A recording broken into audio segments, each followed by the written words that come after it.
ओम नमः शिवाय। आप सभी को सावन के 5वें सोमवारी की हार्दिक शुभकामनाएं। आज सुनेंगे सावन सोमवारी व्रत कथा प्रस्तुत करने से पहले सभी लोग बोले हर हर महादेव। प्राचीन समय की बात है। एक नगर में एक बहुत ही धनवान साहूकार रहता था, जिसके घर धन्य धान्य की कोई कमी नहीं थी। परंतु उसको एक दुख था कि उसका कोई पुत्र नहीं था। वह इसी चिंता में रात दिन रहता था। वह पुत्र कामना के लिए प्रतिदिन सोमवार को शिव जी का व्रत और पूजा किया करता था तथा संध्या काल को शिव मंदिर में जाकर शिवलिंग के सामने दीपक जलाया करता था। उसके इस भक्ति भाव को देखकर एक समय श्री पार्वती जी ने शिव जी से कहा कि हे प्रभु, यह साहूकार आपका बहुत ही अनन्य भक्त है और सदैव आपका व्रत और पूजन बड़ी ही श्रद्धा के साथ करता है।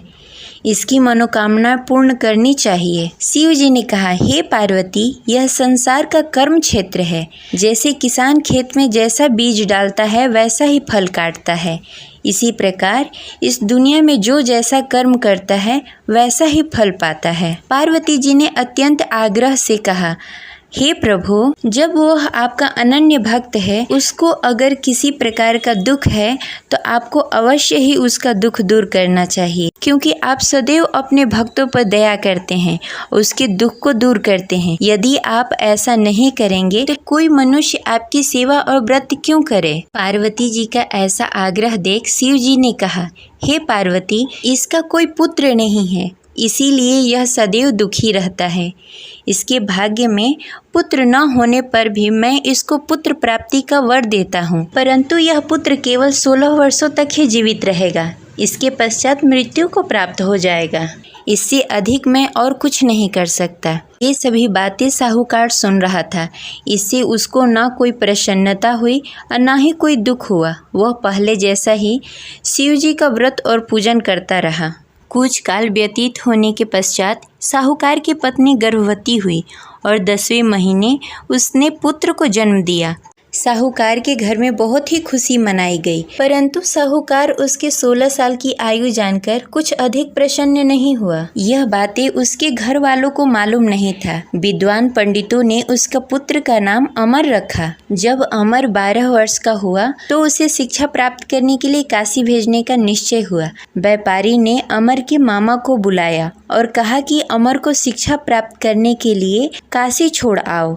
अमर अपने मामा के साथ शिक्षा प्राप्त करने के लिए चला गया। रास्ते में जहां अमर और उसके मामा विश्राम करने के लिए ठहरते, वहीं यज्ञ करते और ब्राह्मणों को भोजन कराते।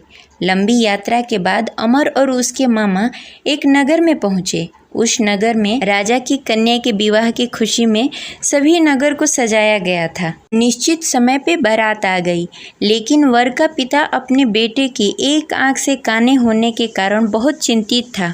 उसी इस बात का भय सता रहा था कि राजा को इस बात का पता न चले, कहीं वह विवाह से इनकार न कर दे, इससे उसकी बदनामी होगी। वर के पिता ने अमर को देखा। उसके मस्तिष्क में एक विचार आया। उसने सोचा, क्यों न इस लड़के को दूल्हा बनाकर राजकुमारी से विवाह करा दूं। विवाह के बाद उसको धन देकर विदा कर दूंगा और राजकुमारी को अपने नगर ले जाऊंगा। वर के पिता ने इसी संबंध में अमर और उसके मामा से बातें। अमर के मामा ने धन मिलने के लालच में वर के पिता की बातें मान ली। अमर को दूल्हे का वस्त्र पहनाकर राजकुमारी चंद्रिका से विवाह करा दिया। राजा ने बहुत सारा धन देकर राजकुमारी को विदा किया। अमर जब लौट रहा था तो सच नहीं छिपा सका और उसने राजकुमारी की ओढ़नी पर लिख दिया, राजकुमारी चंद्रिका, आपका विवाह मेरे साथ हुआ है। मैं काशी शिक्षा प्राप्त करने के लिए जा रहा हूँ। अब तुम्हें जिस नवयुवक की पत्नी बनना पड़ेगा वह काना है।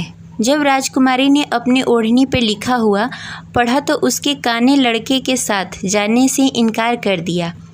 राजा ने सब बातें जानकर राजकुमारी को महल में रख लिया और उधर अमर अपने मामा के साथ काशी पहुँच गया। अमर ने गुरुकुल में पढ़ना शुरू कर दिया। जब अमर की आयु 16 वर्ष पूरी हो गई, उसने एक यज्ञ किया। यज्ञ की समाप्ति पर ब्राह्मणों को भोजन कराया और सभी को अन्न और वस्त्र दान किए। रात्रि को अमर अपने शयन कक्ष में सोने के लिए चला गया। शिव जी के वरदान के अनुसार शयन अवस्था में अमर के प्राण पखेरु उड़ गए। सूर्योदय पर मामा अमर को मृत देखकर रोने लगे।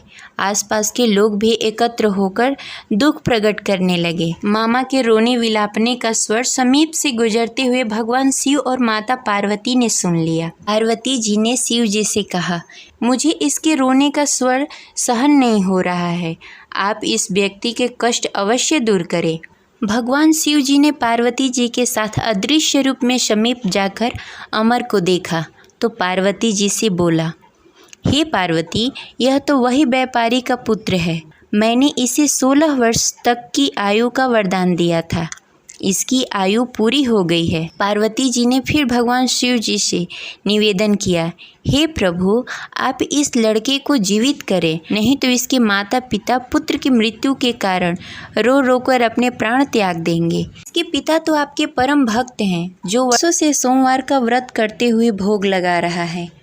पार्वती जी के आग्रह करने पर भगवान शिव ने उस लड़के को जीवित होने का वरदान दिया और कुछ ही पल में वह जीवित होकर उठ गया। शिक्षा प्राप्त करने के बाद अमर अपने मामा के साथ अपने नगर की ओर चल दिया। दोनों चलते चलते उसी नगर पहुँचे जहाँ अमर का विवाह हुआ था। उस नगर में भी अमर ने यज्ञ का आयोजन किया। समीप से गुजरते हुए नगर के राजा ने यज्ञ का आयोजन देखा। राजा ने अमर को तुरंत पहचान लिया। यज्ञ समाप्त होने पर राजा ने अमर और उसके मामा को महल में लेकर गए और कुछ दिनों तक उन्हें महल में ही रखा। उसके पश्चात बहुत सारा धन वस्त्र देकर राजकुमारी के साथ विदा किया। रास्ते में सुरक्षा के लिए राजा ने बहुत सारे सैनिकों को भी साथ में भेजा। मामा ने नगर में पहुंचते ही एक दूत को घर पर भेजकर अपने आगमन की सूचना भेज दी। अपने बेटे अमर के जीवित वापस लौटने की सूचना से व्यापारी बहुत प्रसन्न हुआ। व्यापारी ने अपने पत्नी के साथ स्वयं को एक कमरे में बंद कर रखा था। भूखे प्यासे रहकर व्यापारी और उसकी पत्नी बेटे की प्रतीक्षा कर रहे थे। उन्होंने प्रतिज्ञा कर रखी थी कि यदि उन्हें अपना बेटा मृत्यु के मुंह से वापस लौटकर नहीं आया तो वो अपने प्राण त्याग देंगे। व्यापारी अपनी पत्नी और मित्रों के साथ नगर के द्वार पर चला गया। उसने अपने बेटे का विवाह का समाचार सुनकर पुत्रवधू राजकुमारी चंद्रिका को देखकर उसकी खुशी का ठिकाना न रहा। उसी रात भगवान शिव ने व्यापारी को स्वप्न में आकर कहा, हे श्रेष्ठ, मैं तेरी सोमवार के व्रत करने और कथा सुनने से बहुत प्रसन्न हूँ। इसी वजह से मैंने तुम्हारे पुत्र की लंबी आयु कर दी है। व्यापारी बहुत प्रसन्न हुआ। सोमवार का व्रत करने से व्यापारी के घर में खुशियाँ लौट आई। शास्त्रों में लिखा है कि जो भी स्त्री या पुरुष सोमवार का विधि विधान से व्रत करते हैं और कथा सुनते हैं, उनकी सभी इच्छाएं पूरी होती है। आशा करते हैं यह कथा आपको अच्छी लगी होगी। तो इस वीडियो को लाइक करें और हमारे चैनल को सब्सक्राइब करें। हर हर महादेव।